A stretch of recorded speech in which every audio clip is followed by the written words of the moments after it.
prière et confier ce moment au Seigneur. Alléluia. On va demander au Seigneur de prendre le contrôle de ce moment, de diriger lui-même ce culte, comme il a commencé depuis les réseaux jusqu'à cet instant. On va lui demander, à travers son esprit, le Saint-Esprit, de venir nous parler. Parce que lui, il a les paroles de la vie, il connaît mieux que nous ce qu'il faut. Donc on va demander à son esprit, le Saint-Esprit, d'être le seul maître en ce lieu et qui conduise toute la prédication. Prions le Seigneur. Papa, c'est au nom de Jésus que je viens à toi pour te dire merci, merci pour ta présence. Merci pour ta présence. Et aussi, Papa, nous sommes venus à ta rencontre. Cette énième rencontre est une grâce, c'est une bénédiction pour nous. Dès l'instant où toi-même tu es avec nous, c'est vraiment une grande grâce. Je voudrais ce matin, Papa, que ton esprit, le Saint-Esprit, vienne parler à travers ma bouche. Et qu'il vienne nous dire ce que tu as préparé pour nous. Que ton esprit, le Saint-Esprit, vienne se manifester au milieu de nous. Qu'il vienne, à travers la prédication, vraiment fortifier tes enfants que nous sommes, sanctifier tes enfants que nous sommes. Je prie que tu nous aides à nous disposer, Seigneur, pour recevoir ces bénédictions émanant de ta parole. Merci. Merci infiniment. C'est au nom de Jésus que j'ai prié. Tout le monde dit Amen. Amen. Alléluia. Gloire à Dieu. Est-ce qu'on peut acclamer le Seigneur?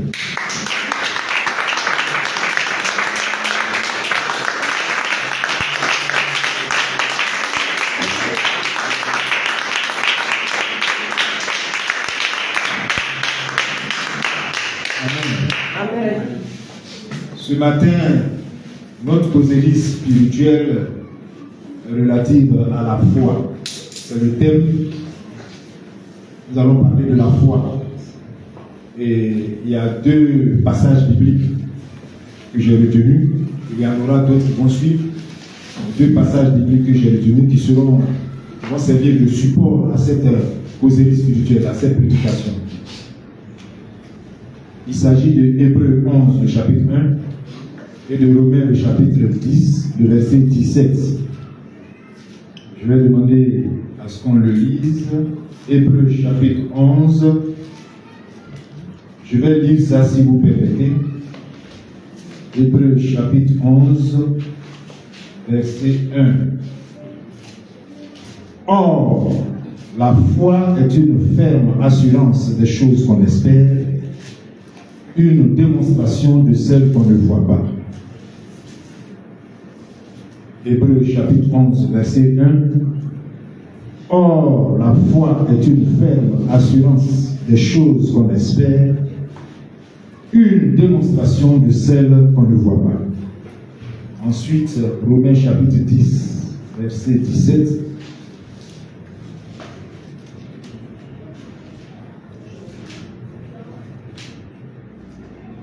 Romains chapitre 10, verset 17.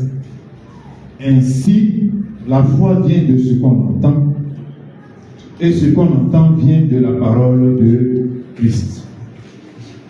Ainsi, la foi vient de ce qu'on entend, et ce qu'on entend vient de la parole de Christ.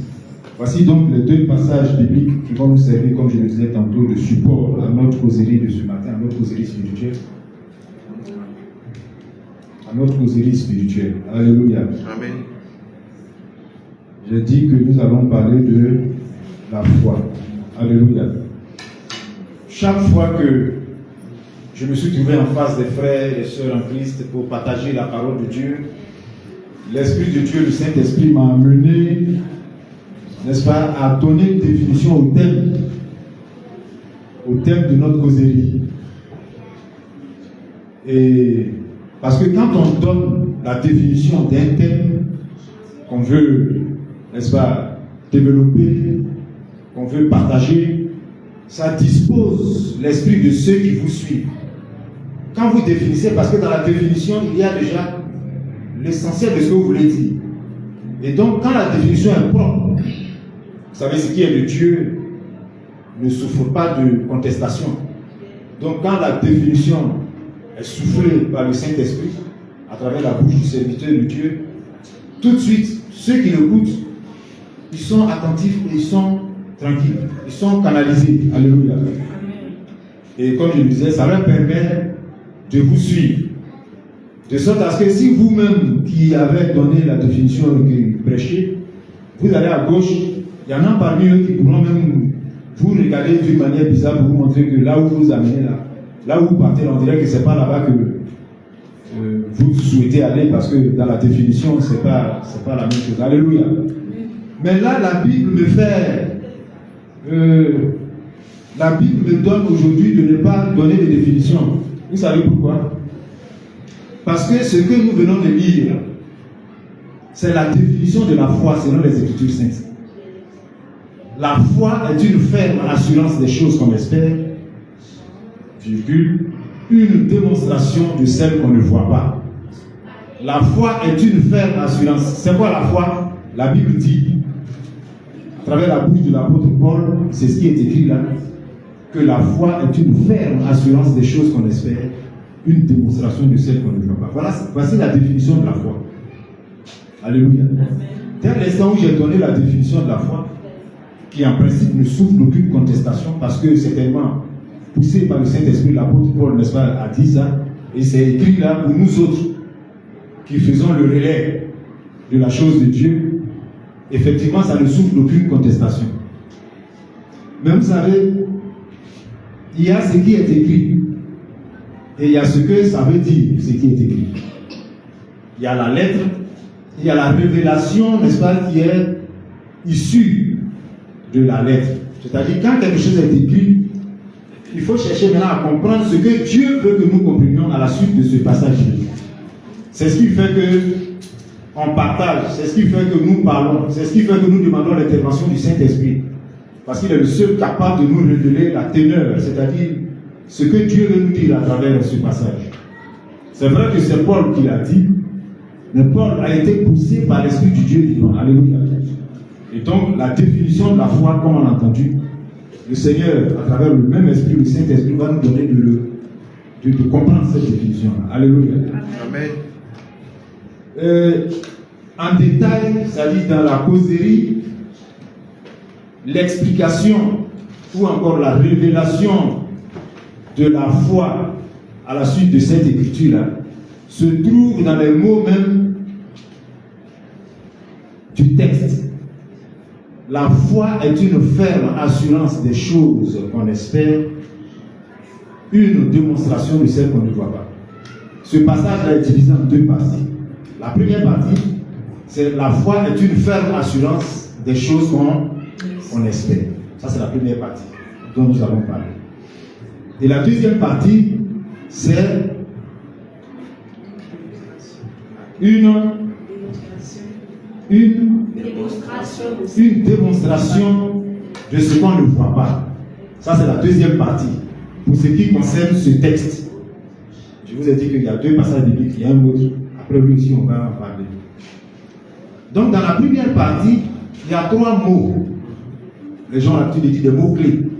C'est-à-dire des mots sur lesquels nous allons nous appuyer pour mieux comprendre ce passage biblique. Il y a l'espérance, il y a l'assurance, et puis il y a la fermeté.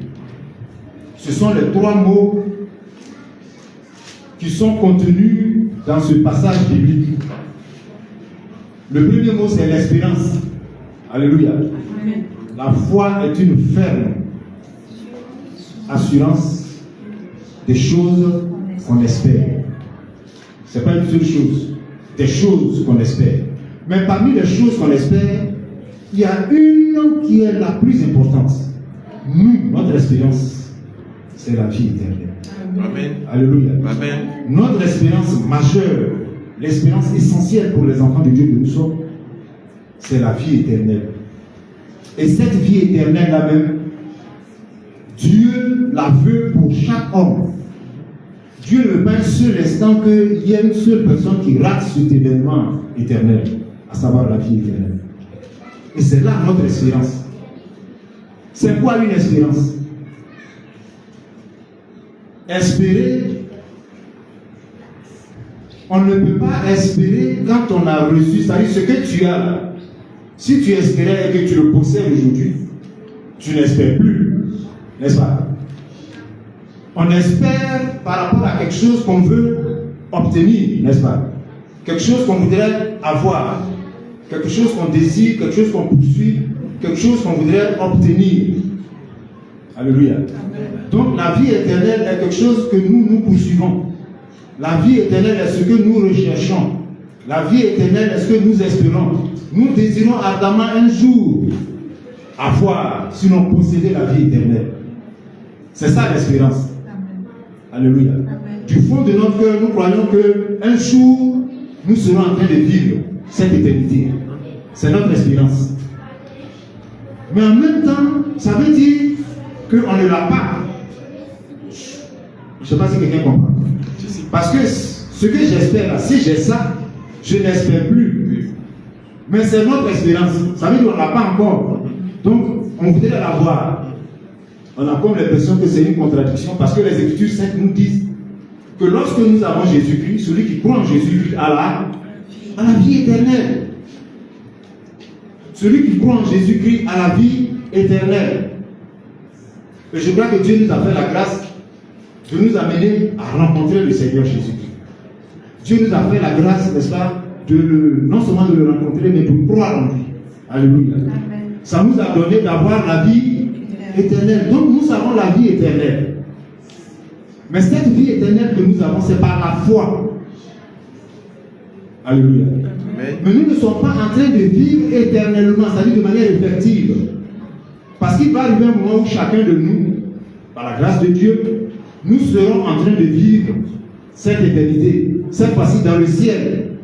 Mais cette vie éternelle que nous avons obtenue par la foi, nous l'avons maintenant, nous la possédons pendant que nous sommes encore sur la terre des hommes. Alléluia. Amen. Donc pendant que nous sommes sur la terre des hommes, par la foi, Dieu nous a fait la grâce d'avoir la vie éternelle. Alléluia. Amen. Et nous sommes en possession de cette vie éternelle. Cette vie éternelle que nous avons, c'est la foi qui nous permet de l'obtenir. Pendant que nous l'avons par la foi et que nous sommes sur la terre des hommes, nous sommes en marche avec le Seigneur, avec le Saint-Esprit, pour aller maintenant vivre cette éternité, un jour que Dieu aura choisi, n'est-ce pas? Et cette fois-ci maintenant, dans les cieux, dans le royaume de Dieu. Alléluia. Amen. Cela ne veut pas dire que comme on n'est pas en train de vivre dans le ciel cette éternité, celle que nous avons, la même vie éternelle que nous avons par la foi, là, elle n'est pas, ça ne marche pas, c'est-à-dire que c'est comme si nous n'avions rien, non. Parce que c'est la foi qui nous permet d'obtenir les choses qui viennent de Dieu. C'est la foi qui nous permet de saisir le contenu de la parole de Dieu, les promesses de Dieu. Alléluia. Et donc, le premier mot des trois que j'ai ressorti tout à l'heure, c'est l'espérance. Et l'espérance que nous avons, c'est la vie éternelle. Et cette vie éternelle, là, c'est par la foi. Alléluia. Après ce mot, il y a l'assurance. La foi est une ferme assurance des choses qu'on espère. Pour parler des choses qu'on espère, je vous ai signifié tout à l'heure la plus importante, c'est la vie éternelle. Mais il n'y a pas que la vie éternelle. Nous sommes des hommes. Pendant que nous sommes sur la terre des hommes, nous espérons à beaucoup d'autres choses. C'est-à-dire qu'il y a des choses que nous désirons. Il y a des choses que nous voudrions avoir. Par exemple, quelqu'un qui n'a pas de femme, ou bien quelqu'un qui n'a pas de mari, aspire à ce mariage, au mariage.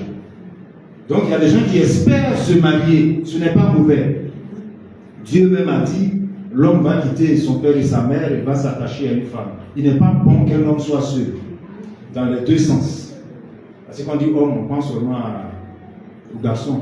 Mais il n'est pas bon aussi que la femme soit seule. Alléluia. Parce que quand on parle d'aide semblable, l'aide semblable pour l'homme, c'est la femme. Mais l'aide semblable pour la femme, c'est l'homme. Alléluia. Donc il y a des gens qui veulent se marier. Ils espèrent C'est-à-dire, il souhaiterait qu'un jour, il soit pour les hommes avec une femme et les femmes avec un homme. Il y a des gens aussi qui ne travaillent pas. C'est dur, c'est difficile. Ils espèrent avoir du travail. Alléluia.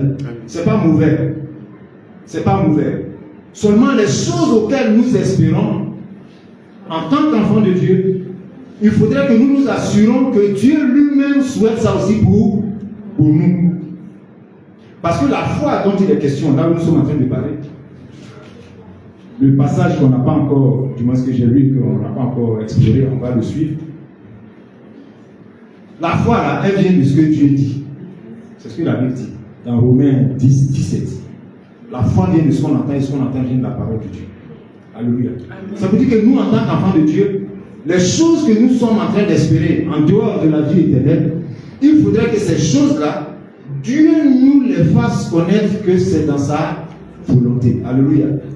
Parce que si tu espères, si tu crois, même si tu es convaincu d'une chose dans laquelle tu espères, si elle n'est pas de Dieu, si le Seigneur regarde et qu'il pense que ce n'est pas bon pour toi, c'est en vain que tu seras en train d'espérer. Parce que tu ne pourras jamais obtenir cela. Malgré la conviction que tu vas mettre dedans. Alléluia. Amen. Donc, l'assurance, qui est le deuxième mot à la suite de l'espérance, c'est être sûr et certain. Quand on parle d'assurance, comme les gens ont l'habitude de chanter, j'ai l'assurance de mon salut, ça veut dire je suis sûr et certain que j'ai le salut.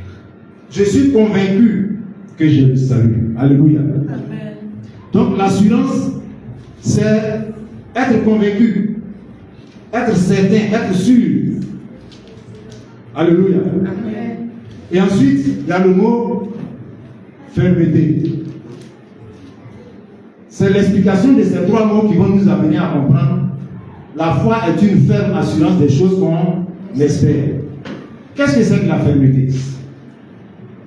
La fermeté, on dit de quelqu'un qui est ferme lorsqu'il ne lâche pas prise. Il ne laisse pas tomber. C'est-à-dire qu'il a pris une décision, quelles que soient les circonstances, quelles que soient les situations, il est dedans. Ça peut être difficile, ça peut être dur. Ça peut montrer des signaux comme quoi il faut qu'il abandonne. Mais il ne lâche pas prise, comme je l'ai dit. C'est une expression pour dire qu'il ne laisse pas tomber. Lorsque tu as pris une décision, et que c'est une très bonne décision, c'est-à-dire une décision qui t'a été inspirée de Dieu, comme l'espérance, c'est-à-dire de la vie éternelle, il faut être ferme. Être ferme, c'est de ne pas abandonner. C'est de ne pas laisser tomber. Alléluia. Amen. Et donc voici, en quelques minutes, pour la première partie, l'explication, n'est-ce pas, de la foi. C'est une ferme assurance des choses qu'on espère. Notre espérance est la vie éternelle. Nous sommes convaincus. Nous sommes même rassurés par la foi que nous l'avons. Alléluia. Nous l'avons, nous avons cette vie éternelle.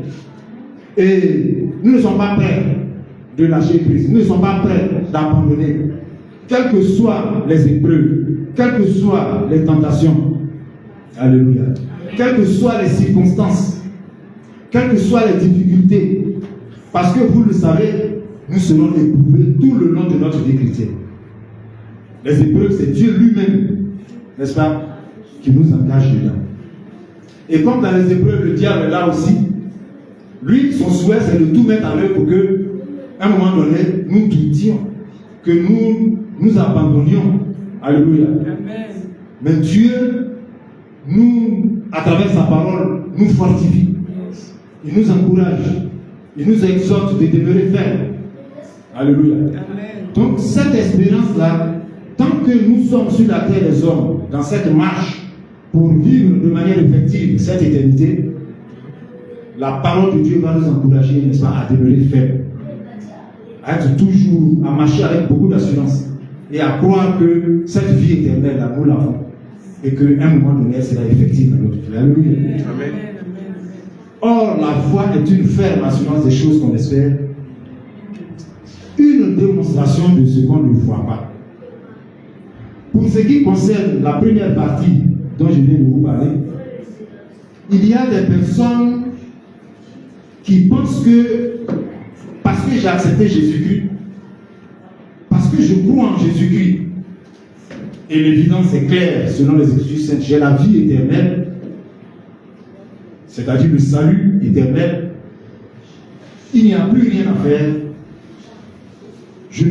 Ça dit que je veux ou je ne veux pas, ça dit quelle que soit la manière quelles que soient les circonstances, je vais effectivement, n'est-ce pas, vivre cette éternité.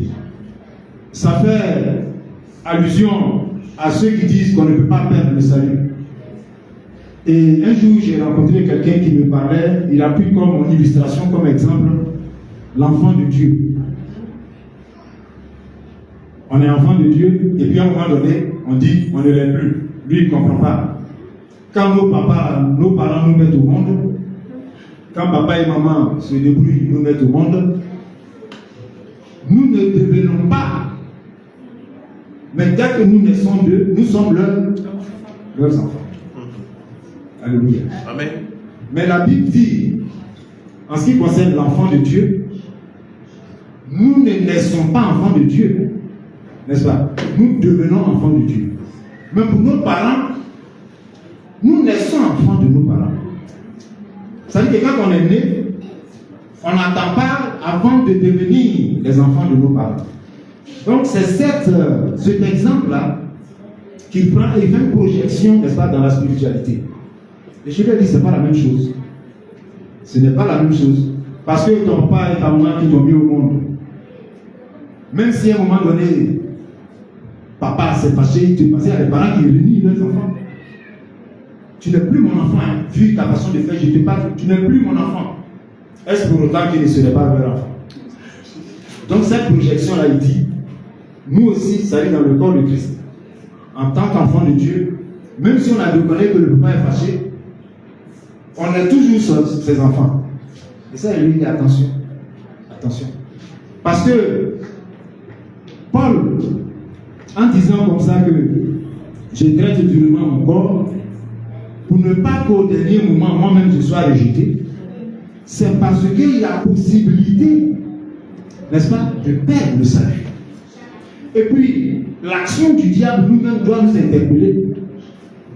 Le diable qui rôde, c'est-à-dire qu'il tourne autour des enfants de Dieu, il ne peut pas venir là où nous sommes. Pourquoi? Parce que nous sommes avec le Seigneur. La Bible dit que si Dieu est avec vous, qui peut aller contre vous? Personne. Alléluia. Amen. Et donc, le diable rôde. Mais quand il rôde là, lui il sait pourquoi il rôde. Il se dit que ce qui est sûr, s'il ne peut pas gagner tout le monde, il va gagner au moins un ou bien deux. Il ne faudrait pas que ce un ou bien ces deux là, ce soit nous. Hein. Alléluia. Amen. Mais il rôde dans l'objectif de pouvoir choper, de pouvoir faire tomber, de pouvoir ramener les enfants de Dieu qui sont venus dans la maison de Dieu, n'est-ce pas, à retourner dans le monde. Alléluia. Mais c'est parce que cette possibilité-là est envisageable.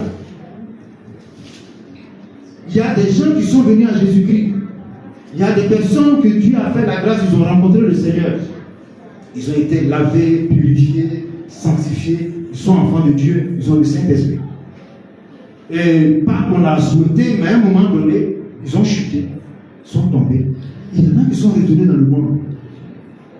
Ils ont commencé à mener une vie qui est plus mauvaise même que ce qu'ils avaient l'habitude de mener quand ils étaient dans le monde. Alléluia. C'est l'œuvre du diable. C'est pour cela que quand je vous parle de la repentance, c'est un aspect extrêmement intéressant et important. Parce que le tournant de la vie des hommes, là où Dieu t'amène à Jésus-Christ, si le choix que tu fais de la personne du Seigneur n'est pas sincère, n'est pas vrai, n'est pas sérieux, parce que ce choix-là, tu montres combien de fois tu veux maintenant les choses saintes et que tu ne veux plus jamais les choses souillées. C'est-à-dire, tu ne veux plus retourner à la vie d'un pécheur, mais tu veux marcher dans la vie du juste, dans la vie du saint. Alléluia. Si cette décision-là, ce choix-là, tu ne le fais pas de manière objective, c'est-à-dire de manière sérieuse et sincère, ça va te rattraper.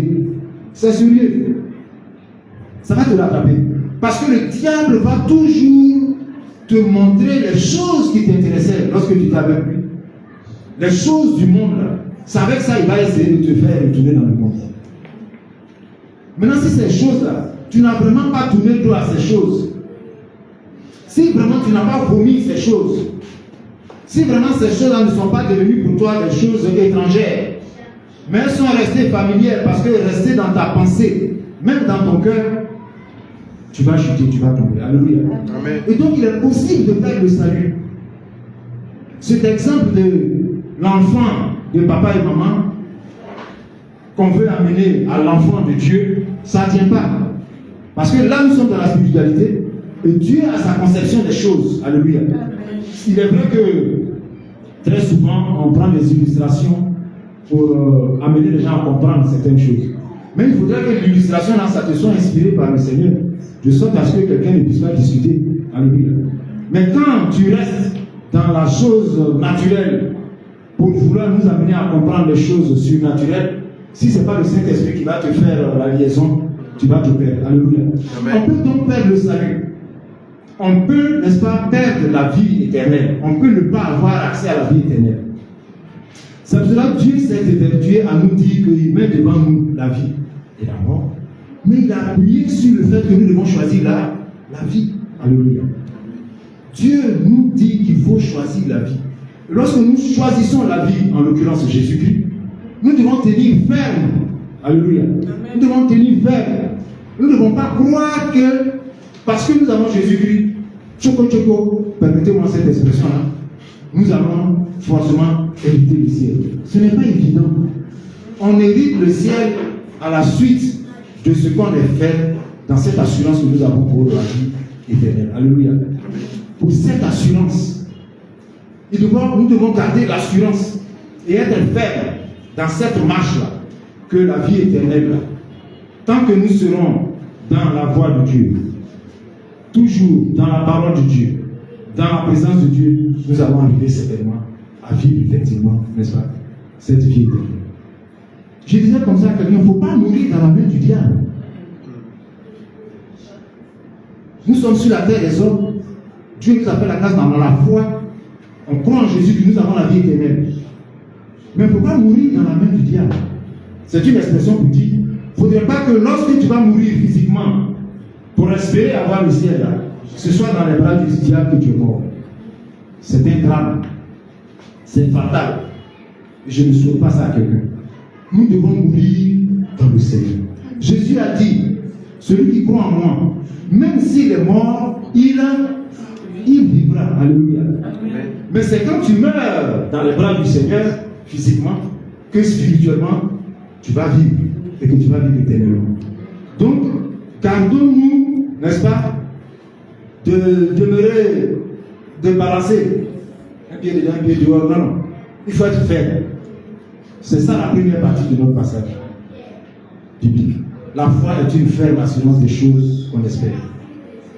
Une démonstration de celle. Ah, vraiment. Vous voyez qu'il est bon que nous mettions nos oreilles sur la bouche de Dieu pour que ce dernier, c'est-à-dire le Seigneur, nous révèle. Qu'est-ce qu'il veut dire? Parce que écoutez très bien la deuxième partie. Une démonstration de ce qu'on ne voit pas. Quelqu'un peut démontrer quelque chose qu'on ne voit pas. Alors que la démonstration elle-même, c'est la mise en exergue. C'est-à-dire, c'est d'amener les gens à se rendre compte que vraiment ce que tu as dit là, c'est clair, c'est propre. Rodrigue dit l'architecte, un grand architecte, un grand bâtisseur. Bon. Mais il y a une expression qui dit au pied du mur qu'on voit le vrai maçon, le vrai constructeur.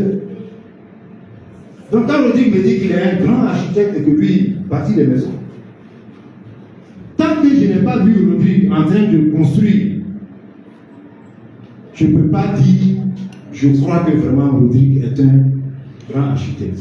Alléluia. Amen. Or, Rodrigue, avec tous les éléments qui vont lui permettre de construire, quand il se met en œuvre, c'est la démonstration. C'est une démonstration qu'il est en train de faire. Démontrer, dans le mot démontrer, il y a montrer dedans. C'est-à-dire montrer avec accent. La démonstration, c'est faire en sorte que la personne se rende compte que ce que tu dis là, c'est vrai. Alléluia. Mais alors, comment on peut démontrer quelque chose qu'on ne voit pas? Je vais vous donner un témoignage pour illustrer mes propos, pour qu'on puisse comprendre. Quand j'ai été converti nouvellement, je suis allé dans une cour, c'est au quartier à Trécheville, parce que moi je suis né à Trécheville, et j'y ai été converti. Et là, je suis allé, parce que j'avais une amie qui était dans la maison, et tous ceux qui étaient là-bas, c'était des amis, c'était des connaissances. Donc quand j'ai été converti, je suis allé là-bas un jour pour leur prêcher l'évangile. Quand je suis allé pour prêcher l'évangile, je les ai trouvés ce jour-là, ils étaient presque tous là, et j'ai commencé à leur prêcher l'évangile. Et pendant que je prêchais, un moment, il y a une parmi elles qui m'a interrompu. Et elle a dit, il faut prier pour moi, je vais être admise à mon examen. Pendant que je prêchais. Alléluia. Et donc quand elle m'a interrompu pour dire, il faut prier pour moi, je vais être admise. De manière spontanée, parce que j'étais lancé par le Saint-Esprit dans la prédication. J'ai prophétisé en lui disant, tu es admise au nom de Jésus. Et quand j'ai dit, tu es admise au nom de Jésus, elle s'est mise à crier de joie. Wow, wow. Je vous dis, dans leur maison là, elle était en joie. Le résultat n'est pas encore sorti. Ça veut dire qu'elle n'a pas encore vu son nom sur la liste. Mais elle était en joie. Elle était en joie. Je ne sais pas comment vous décrire cette joie là, parce qu'elle seule, ce jour-là, elle est en train de la vivre. Mais elle était tellement en joie que moi-même qui ai libéré, n'est-ce pas, cette prophétie-là, je me suis dit, tiens, la foi qu'elle a manifestée à travers la parole qui est sortie là, quand les résultats sont venus, effectivement, elle était admise. Mais ceux-là, au quartier là-bas, quand j'ai été converti, ils ont vu que Dieu avait vraiment la main sur moi. Ils se sont rendus compte que je n'étais plus le même Alain, assis Alain d'avant. J'avais changé. Et donc, c'est avec beaucoup de sérieux qu'ils m'écoutaient. Un. Et le deux, ils savaient que je n'étais plus l'homme ordinaire. C'est pour cela qu'elle a saisi l'occasion pour dire, il faut prier pour moi. Je vais être pour que je sois admise dans mon examen. Parce qu'elle croit que Dieu étant avec moi, si je prie, le même Dieu qui est puissant pour transformer l'homme, tout ça là, va lui faire grâce par rapport à la réussite de son examen. Elle croyait, c'est pour cela qu'elle a dit ça. Donc dès que la parole sort favorablement, c'est-à-dire en sa faveur, comprenez pourquoi elle jubile. Et elle a été vraiment admise par la suite. Mais elle n'avait pas encore vu le résultat. Son attitude de joie qu'elle a manifestée, c'était une démonstration. Ou bien c'est pas une démonstration? C'était une démonstration de joie relative au succès, c'est-à-dire à la réussite. Elle n'avait pas encore vu. C'est comme ça, nous aussi, en tant qu'enfants de Dieu, cette vie éternelle, on n'est pas encore en train de vivre dedans. Mais malgré les difficultés, nous la tenons fermement. Parce que nous croyons. Amen. Alléluia. Amen. Donc la deuxième partie qui est de démontrer ce qu'on ne voit pas, c'est la foi qui nous permet, n'est-ce pas, de voir ce qui n'est pas encore visible. Visible sur le plan physique. Je vous l'ai dit tantôt que la foi nous permet de saisir la parole de Dieu. Et lorsque quelqu'un prophétise sous l'onction du Saint-Esprit, c'est-à-dire c'est une parole de vérité, celui qui croit en ça, il n'y a rien à faire. Cette parole-là va se manifester. Alléluia. Amen. Le deuxième passage, on va le lire. C'est dans Romains 10. La foi vient de ce qu'on entend et ce qu'on entend vient de la parole de Christ. C'est bien cela? Romains chapitre 10, verset 17. Toujours la foi. Nous parlons de la foi, vous le savez, la Bible dit qu'il est impossible de plaire à Dieu sans la foi. Donc si tu n'as pas la foi, ce n'est pas la peine. Mais la foi dont il est question ici, c'est la foi dans la parole de Christ. Parce que la foi, les hommes, là, quand Dieu nous a créés, il nous a donné la foi. Même quand on était même encore chrétien. Ça, c'est la foi universelle. Cette foi qui nous permet de croire que Dieu existe, même si on ne le voit pas. C'est pas la foi. C'est la foi. C'est la foi qui nous permet, comme je l'ai dit tantôt, de saisir les choses invisibles de Dieu. Mais pour ce qui nous concerne, ce passage biblique-là vient mettre l'accent sur le type de foi que nous, les enfants de Dieu, nous devons avoir. Donc la foi vient de ce qu'on entend, et ce qu'on entend vient de la parole de Dieu. Pour couper court, la foi vient de la parole de Dieu. Ça veut dire quoi? Ça veut dire que il ne faut pas ajouter foi à tout esprit. La parole de Dieu, là, c'est esprit. Jésus l'a dit, les paroles que je vous enseigne sont esprit et vie. Donc la parole de Dieu est esprit. Alléluia. Il ne faut pas ajouter foi à tout esprit, c'est-à-dire il ne faut pas croire à toute parole. Parce que toute parole émane d'un esprit. Ce que nous voulons, en tant qu'enfants de Dieu, ce sont les paroles qui viennent de la bouche de notre Père. C'est ce qu'on appelle la vérité. Alléluia. Amen. Donc, là, ce passage biblique met l'accent sur la foi qui concerne les enfants de Dieu que nous sommes. La foi qui est rattachée à la parole de Dieu. Si Dieu t'a rien dit et que tu crois en quelque chose que Dieu n'est pas dedans, c'est une foi vaine. C'est possible hein, qu'elle peut donner un résultat, mais ça n'a rien à voir avec le Seigneur. C'est ça qui fatigue beaucoup de gens. Alléluia. Amen. Même ceux qui se disent chrétiens. Parce qu'on croit que Dieu est le seul qui donne. Dieu n'est pas le seul qui donne. Le diable aussi donne. On l'a vu dans Matthieu 4,4 où il a dit à Jésus, si tu te prosternes, c'est ça, hein, et que tu m'adores, tu as vu tous ces royaumes-là, je vais te donner. Il ne savait pas qu'il parlait à celui qui a fabriqué même la terre et les cieux. Et puis c'est un menteur, c'est pas pour lui. Mais comment tu peux lui donner quelque chose qui ne t'appartient pas? Mais je vous assure que le diable donne. Et il y a des foi qui sont rattachées, n'est-ce pas, à la parole du diable. Moi j'ai vu des personnes aller au bord des eaux, casser des œufs, pour financer certaines paroles, parce qu'ils n'avaient pas d'enfants. Et puis, par la suite, ils ont eu un enfant. Ce qui est un peu contradictoire, c'est que l'ignorance est grave. Hein. J'ai surpris certains en disant que c'est Dieu qui m'a fait grâce. Mais au bord de l'eau, là, qui tu allais invoquer? Et qui t'a amené casser les œufs? Qui t'a dit que c'est comme ça qu'on obtient un enfant? Ou bien qui t'a dit que c'est comme ça qu'on fait pour obtenir quelque chose de Dieu? Mais le fait même qu'ils ne connaissent pas Dieu, ils étaient déjà dans une mauvaise posture. Alléluia. Amen. Donc la foi, il y a plusieurs foi. Les gens qui sont dans le monde, ils ont la foi. Ceux qui vont rencontrer les marabouts là, malgré le fait que le marabout même là dise si Allah, comment on dit ça? Si Dieu le veut. Voilà, ils disent si Dieu le veut.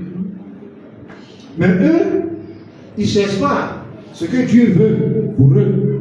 Qu'est-ce que Dieu dit pour qu'ils appuient leur foi à ce que Dieu va dire. Mais ils vont rencontrer le marabout.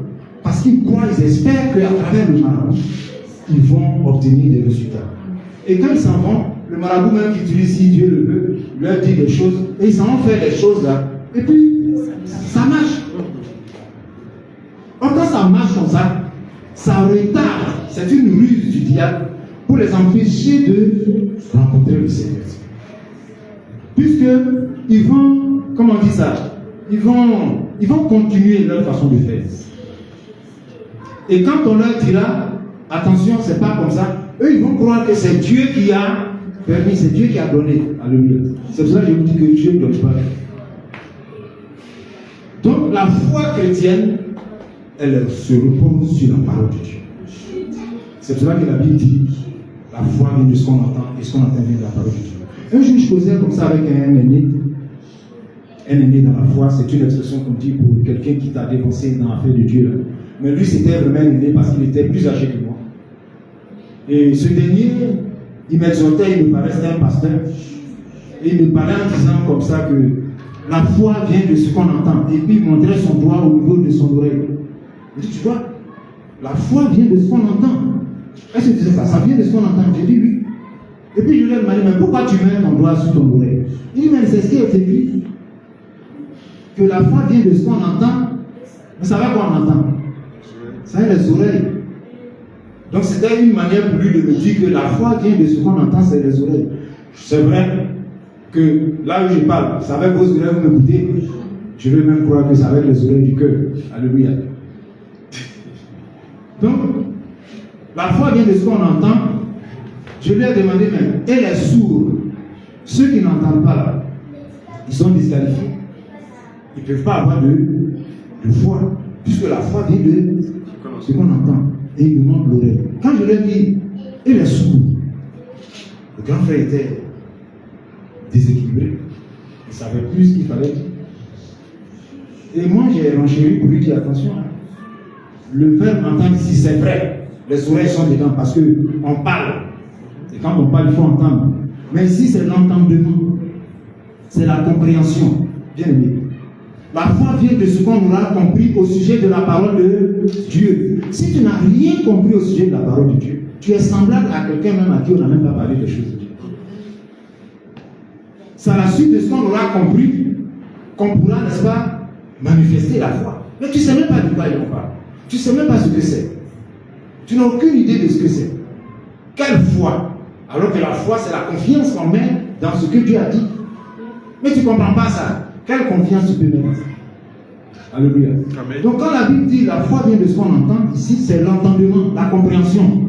C'est pour cela que chaque fois le Seigneur insiste à travers les prédications qu'il faut prier quand tu viens écouter la parole de Dieu pour que Dieu te dispose à comprendre la parole de Dieu. Si tu n'as pas compris tout ce qu'on est en train de faire ici, tout ce qu'on est en train de dire ici, tu es semblable à ceux qui ne sont pas venus ici.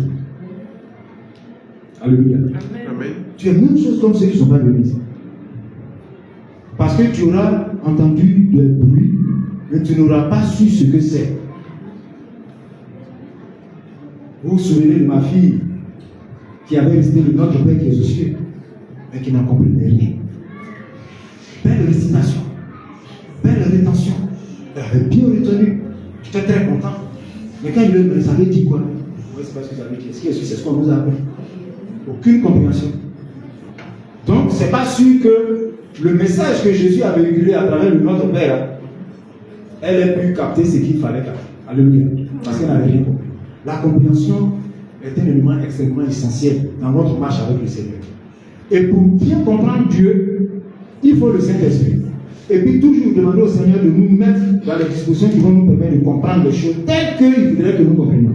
Parce qu'il arrive souvent que nous comprenons les choses à notre manière. Tout comme le grand frère qui a dit la foi vient de ce qu'on entend. Et lui s'est arrêté là.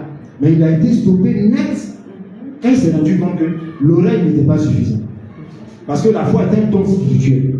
Et quand on parle de don spirituel, ça ne requiert pas les sens naturels de l'homme. Mais ça requiert les sens spirituels. On aura l'occasion d'en parler dans l'âme, le corps et l'esprit. Alléluia. Amen. Et donc, la compréhension est extrêmement intéressante. Alléluia. Donc, la foi vient de ce qu'on entend. La foi vient à partir de ce que tu auras compris au sujet de la parole de Dieu. Si Dieu ne t'a rien dit, n'ajoute pas foi à cela. Si tu ajoutes ta foi à quelque chose que Dieu ne t'a pas dit, ta foi est vaine. Elle n'engage pas Dieu. Alors que Dieu est celui qui manifeste, celui qui exécute sa parole. Ça veut dire quoi? Je prends un exemple. Matthieu, le Seigneur te dit, oui, mon fils Matthieu, tu es béni. Les jours à venir. Pour ce qui concerne ton école, je prends un exemple comme ça. Le succès est garanti. Et tu es convaincu que c'est le Seigneur qui l'a dit. Tout de suite, tu peux faire comme la dame qui a crié, là, tu peux te réjouir. Mais le Seigneur n'a pas dit ça. Et puis toi, tu es convaincu que ce qui est sûr, il n'y a rien à faire, moi je vais. Ce n'est pas la foi dans la parole de Dieu. Parce que la foi que Dieu attend par rapport à nous, ses enfants, c'est que nous ayons confiance en lui. Quand il dit lui, c'est sa parole. Chaque mot, chaque phrase, chaque parole que Dieu va nous dire, il attend de nous que nous ayons confiance. Mais avant, que nous comprenions ce qu'il nous dit. Alléluia. Il est digne de confiance. Ça veut dire quoi? Ça veut dire que c'est quelqu'un que si tu as confiance en lui, tu ne perds pas. Parce que lui, il a la capacité, il a la possibilité d'exécuter sa parole. Quand il te dit, contrairement au marabout qui te dit tu vas faire ça, lui, quand il te dit là, non seulement la parole qu'il te dit fait partie de tout ce qu'il faut pour qu'un jour tu puisses hériter de la vie éternelle, mais en même temps, il exécute cela dans ta vie. C'est-à-dire tu vas voir cela se réaliser. Tout à l'heure, nous allons lire des passages bibliques où la foi de certaines personnes a été manifestée au point que Jésus lui-même leur a dit, mais il n'a jamais vu de foi comme ça. Alléluia. On va y aller en même temps.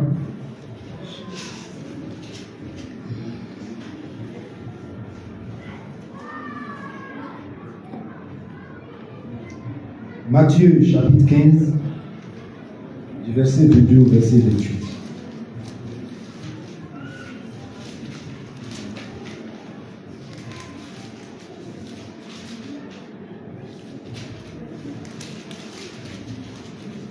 Matthieu 15.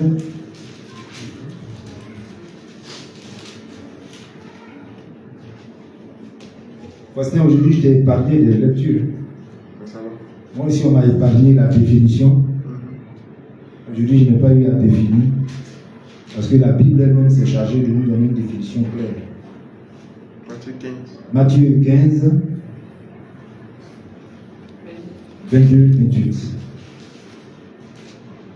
Je me suis dit que comme on était dans le livre de Matthieu, je voulais dire Matthieu.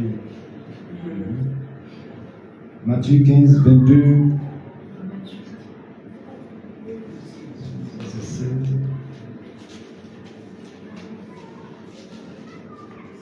Okay. Et voici, une femme cananéenne qui venait de ses contrées lui cria: aie pitié de moi, Seigneur, fils de David. Ma fille est cruellement tourmentée par le démon.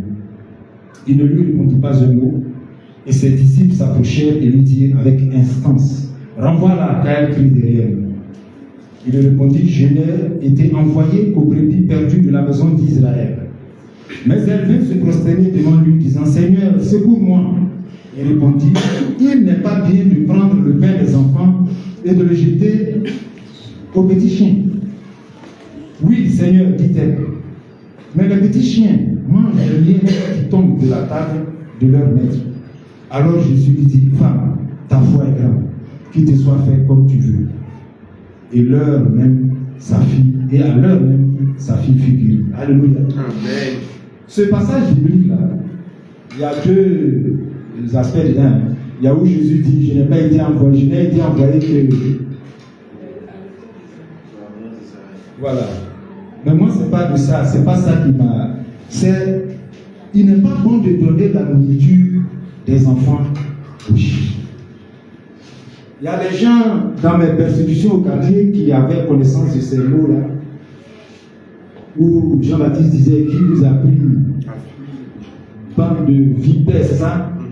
Donc ils ont ressorti ces choses-là pour dire: mais comment vous dites que vous êtes des gens de Dieu? Jésus lui-même, pas de chiens, des trucs comme ça. Bon. Et moi-même, par curiosité, j'ai demandé au Seigneur: il n'est pas bon de donner la nourriture des enfants aux chiens. De quoi tu parles juste?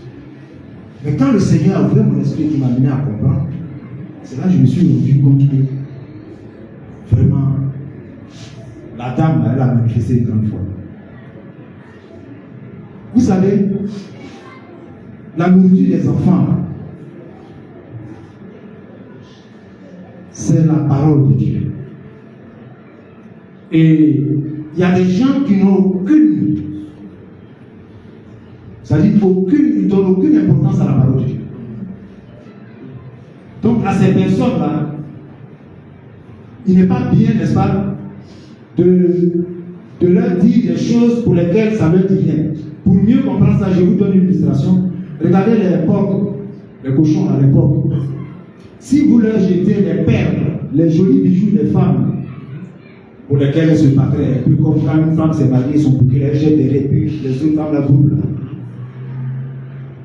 Quand on jette les perles ou bien des jolis bijoux, le porc, lui, il prend ça avec ses gros, il broie ça. Pourquoi? Parce qu'il n'en connaît pas la valeur.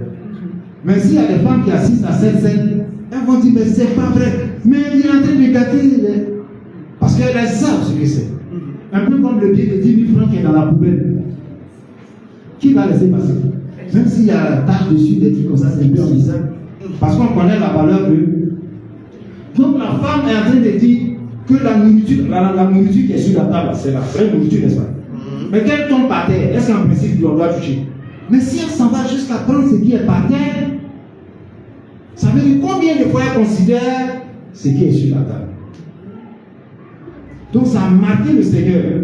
Lorsque le Seigneur a fait comprendre que c'est des choses qui ne vous intéressent pas. C'est pas la peine. Donc elle lui montre que si, ça vaut la peine parce que moi, même les petits bouts qui tombent là, moi ça m'intéresse. Donc le fait que la femme ait considéré, le fait que la femme ait montré l'importance des miettes qui découlent du vrai repas, qui est en l'occurrence la parole de Dieu, Jésus a été épaté. C'est pour cela qu'il a parlé. C'est la foi. C'est la foi qui a permis à cette dame-là de dire cette réponse à Jésus lorsqu'il a dit, il n'est pas bon de donner la nourriture des enfants aux chiens. Et elle lui dit, oui, mais les chiens animaux aussi qui tombent. C'est-à-dire que si la parole de Dieu, qui n'est pas venue pour moi, j'ai saisi même un petit bout, tout comme la femme qui perdait le sang et qui allait saisir un bout, un pan de la robe de Jésus. Elle a connu la guérison.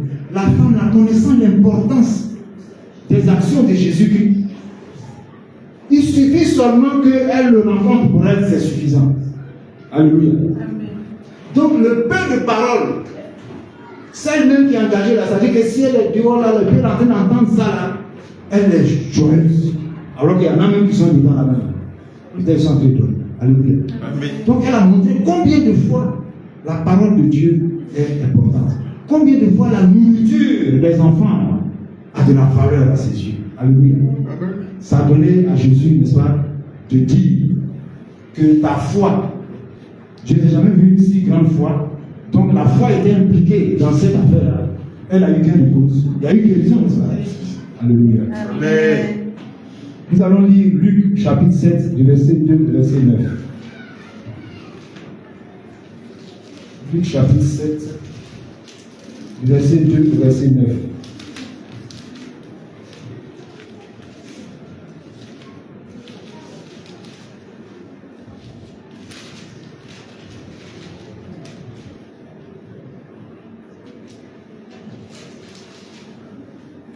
Luc chapitre 7, verset 2. Il vint quelques-uns de ses disciples, bon. C'est ça, hein? Un centenier. Un centenier. Ah oui. Luc 7, verset 2. Chapitre 7, verset 2. Ouh, je suis dans Marc, excusez-moi. Tu peux lire si tu es. Vas-y, rapidement. Un centenier avait un serviteur auquel il était très attaché et qui se trouvait malade sur le point de mourir. Oui. Ayant entendu parler de Jésus, il lui envoya quelques anciens des Juifs pour le prier de venir guérir son serviteur. Ils arrivèrent auprès de Jésus. Ils lui adressèrent d'instantes supplications, disant, « Il mérite que tu lui accordes cela, car il aime notre nation, et c'est lui qui a bâti notre synagogue. » Jésus étant allé avec eux, n'était guère éloigné de la maison, quand le centenier envoya des amis pour lui dire, « Seigneur, ne prends pas tant de peine, car je ne suis pas digne que tu entres sous mon toit. C'est aussi pour cela que je ne me suis pas cru digne d'aller en personne vers toi. Mais dis un mot, et mon serviteur sera guéri. » Alléluia. Amen. Et la Bible nous rapporte que au même moment où il disait dis un mot là, la guérison, n'est-ce pas, est advenue dans la vie de son serviteur. Mais ce qui a intéressé Jésus, c'est la foi que Michel a manifestée. Il n'avait pas besoin que Jésus arrivât, n'est-ce pas? Ça, c'est la manifestation de la foi. Le monsieur connaît Jésus. entendu parler de Jésus, il connaît les capacités qui ressortent de Jésus. Lui, en tant qu'officier, quand il dit à un de ses soldats, il se met au garde. C'est quand il tourne les ordres. Et il connaît, quand il parle d'ordre, c'est-à-dire s'il parle, les gens obéissent. Et il sait que Jésus, là, sa parole, c'est-à-dire quand il la libère, elle est manifeste en même temps. Donc, il était en train de dire à Jésus, oh, c'est même pas la peine que tu arrives là-bas. Ce que je connais de toi, dis seulement quelque chose, ça va arriver. Waouh, quelle foi. Et ça a plu à Jésus. Et quand Jésus parle, vous savez ce que Jésus dit? Ta foi t'a sauvé. Ta foi, ta foi. Il parle de ta foi. Ça veut dire l'expression de toi-même. La confiance que tu as mise dans la parole de Dieu. C'est ce que Dieu va regarder pour exécuter sa parole. Alléluia. Est-ce que tu as confiance au Seigneur? Est-ce que tu crois que ce que le Seigneur dit, ça va se manifester? Alléluia. C'est ce qu'on appelle la foi. Souvent quand on le dit, nous regardons à comment ça va se faire. Et puisque nous ne sommes pas capables de le faire, on fatigue notre tête. Et ça nous donne des douter. C'est le diable qui fait ça. Parce que quand tu dis, tu vois quelqu'un qui est malade, il est mourant, et puis la foi te dit que ça va aller, toi tu regardes au malade plutôt qu'à la foi. Le malade que tu vois là, tu te dis non, c'est pas possible. Quelqu'un me regardait un jour un témoignage parlant d'un malade qu'on lui avait envoyé des prier. Il dit quand il a vu le cas du gars, il s'est demandé est-ce qu'il fallait dire le nom de Jésus. Parce qu'il ne pense pas que même s'il crie Jésus, le gars va se lever. Et il doute déjà. Alléluia. Amen. On va lire un dernier passage. Il s'agit de Jean chapitre 11. Je vais vous épargner la lecture de Lazare. Lazare, le frère de Marthe et de Marie. Jésus a dû dire à Marthe et à Marie, surtout à Marie, ne t'ai-je pas dit que si tu crois, tu verras la gloire de Dieu. Alléluia. La foi nous permet de voir la gloire de Dieu. Ça veut dire quoi la gloire de Dieu? La foi nous permet de voir Dieu se manifester en notre faveur. Alléluia. Mais ce n'est pas n'importe quelle foi. C'est la foi dans ce qui engage Dieu lui-même, à la suite de ce qu'il t'aura dit. Alléluia. Amen. Il y a des gens qui, dans ce passage biblique-là, quand ils ont vu Jésus, après qu'on lui a annoncé que Lazare était mourant, au moment où Jésus arrive, Lazare est déjà mort. Alléluia. Et quand Jésus arrive, il dit, voilà, maintenant qu'il est mort, là, c'est là qu'il arrive. Et pour eux, il n'y a plus rien à faire. Marie faisait partie de ceux qui pensaient comme ça. Mais n'empêche qu'elle connaît Jésus parce que Jésus a guéri, Jésus a fait des miracles, tout ça. Donc elle vient vers Jésus. Et Jésus, dans ce passage-là, on dit que Jésus a pleuré. Vous vous souvenez, c'est écrit. Je n'ai pas voulu lire parce qu'on va prendre un peu trop de temps. Jésus n'a pas pleuré parce que Lazare est mort. Mais Jésus a pleuré à cause de l'incrédulité de Marie et de sa soeur. Parce qu'ils étaient en souffrance. Quand tu es incrédule, tu souffres.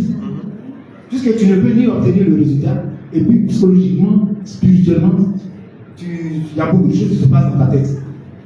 C'est pour ça que Jésus a dû leur dire, ne t'ai-je pas dit que si tu crois, tu vas voir la gloire de Dieu. Elle dit, Seigneur, ça fait combien de jours là? 4 jours, il sent, ça va pas, ça ne peut pas. Elle ne peut pas croire que parce qu'il sent, l'odeur est un signe qu'on ne peut plus rien faire. Jésus lui a dit même, je suis la résurrection. Quand Jésus lui parle de la résurrection, elle fait la projection de la résurrection pour tous ceux qui seraient morts. Jésus lui dit, moi qui suis arrêté devant toi, je suis la résurrection. Une façon pour lui de lui dire que il suffit que je rencontre Lazare pour que Lazare revienne à la vie. Et c'est ce qui a été fait. Alléluia.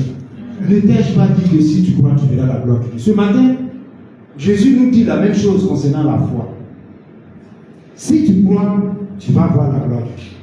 Si tu crois, tu verras la vie éternelle. Si tu crois, toutes les paroles que Dieu nous dit en longueur de journée vont se manifester dans ta vie. Parce que les paroles de Dieu sont manifestes. Alléluia. Mais c'est la foi qui nous permet de saisir ça. Et la foi est un don spirituel. On peut demander à Dieu, si vous regardez dans le livre de 1 Corinthiens 12, la foi fait partie des dons spirituels. Tu peux demander au Seigneur d'activer, c'est-à-dire de fortifier ta foi, de t'amener à avoir vraiment confiance. On a fait des prières comme ça. Alléluia. Amen. En tant qu'enfant de Dieu, nous devons avoir confiance au Seigneur. Mais notre confiance doit être basée sur les paroles que Dieu nous amène. Parce que lui-même est la parole. Alléluia. Amen. Bien aimé, voilà quelques mots, quelques phrases, quelques paroles que Dieu a bien voulu que nous partagions ce matin au sujet de la foi. Sans la foi, personne ne peut être agréable à Dieu. Alléluia. Amen. La foi fait partie des choses essentielles en ce qui concerne notre vie chrétienne. Alléluia. Amen. La foi, c'est une vie. C'est une manière de vivre. Et la foi, c'est seulement avoir confiance au Seigneur et de s'attacher à lui. Que Dieu vous bénisse. Amen.